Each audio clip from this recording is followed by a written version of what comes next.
تعرفوا ان المصريين هي الناس الوحيدة اللي بتقول على شريكة الحياة مراتي وما بيقولش زوجتي؟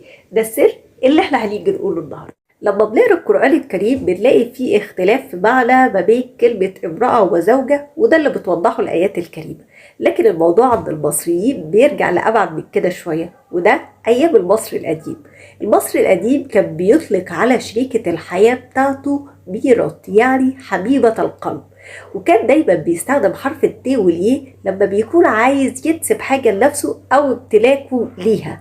فكان لما بيقول حبيبة قلبي فكان بيقول ميروتي، يعني حبيبة قلبي وشريكة حياتي. وده المصري القديم كان بيعترف بدور المرأة في حياته، وكان دايما بيقول ان المرأة هي اساس الحضارة، فكان دايما يقول لها ميروتي.